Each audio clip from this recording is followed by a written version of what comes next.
Hey, what's up? Welcome to the Curvy Corner, and today we're going to talk a little bit about holidays and how to survive them with having body insecurities, mostly because Christmas is literally right around the corner, and I know a lot of people are struggling during the holidays with being comfortable with the way they look when they don't always have the best support at home.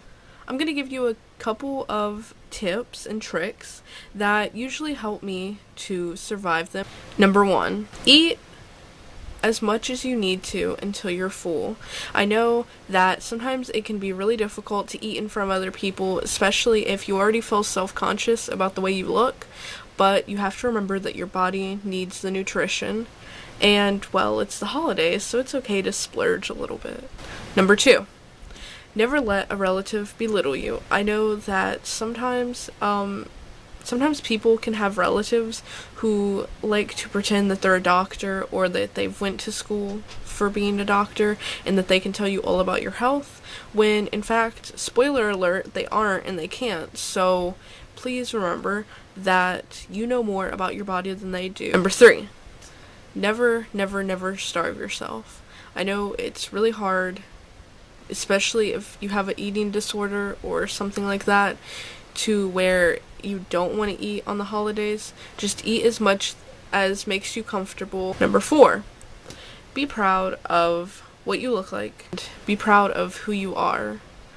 You have to make sure that even if you're struggling with your weight or your appearance or whatever it is, that when you get in front of family, that you're able to kind of step aside from that insecurity and be confident. Number five kind of goes along with that. Smile, smile, smile. Even if they are saying things that you know that are not okay, trust me, I open my mouth way more than I should, and sometimes it gets me in trouble. Just smile at them. If they're saying something that's so ignorant, so mind-blowing, just smile and nod, because you know what's right, you know what's wrong, and you're not going to change everyone's opinion. And you're not going to do it overnight at a dinner table where you guys are screaming at each other. So just smile at them. Number six, don't feel guilty. Don't feel guilty about if you feel like you're not eating enough or you're eating too much or you just feel guilty simply for eating in general. Take that guilt and just put it into that biscuit and chomp on it, because at the end of the day, guilt is going to serve no purpose than to bring negative feelings to you, and it's going to ruin your entire night, and it's Christmas, so, you gotta at least try to be happy, try to let go of the guilt, and remember that you have nothing to feel guilty for. Number seven, this kind of goes along with the tips I've been giving you, but don't let your family give you diet lessons. Don't let anyone tell you, oh, well, you should eat this, you should eat that, you shouldn't eat this, you should drink this, drink less of that. They are not doctors. And even by a wild chance that one of your family members are doctors, like I said, you know your body more than anyone, and you know what your body can and can't handle.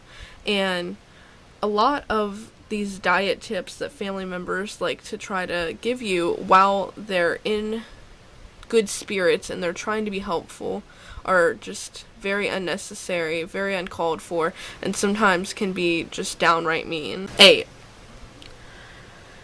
Sometimes smiling at them isn't enough. Sometimes just nodding your head isn't enough, and they want you to acknowledge what they're saying.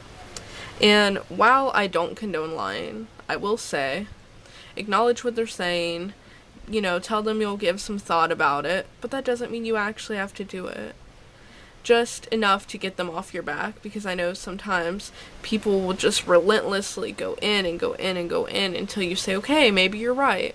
And even if you don't believe that they're right, just to get them to leave you alone and kind of take the anxiety and stress away from the situation and diffuse it quickly, just acknowledge what they're saying. Number 9, don't let what they say define you. Some family members, I've never had this experience, but I know some people who their relatives based on how they like to dress or how they like to show themselves off appearance-wise is offensive to their family, and some people are unlucky with the fact that their family members have no issues being mean to them and saying things that are insulting and really just making them feel like downright crap about themselves. Don't let what someone else has to say define you. That's kind of what this channel is all about.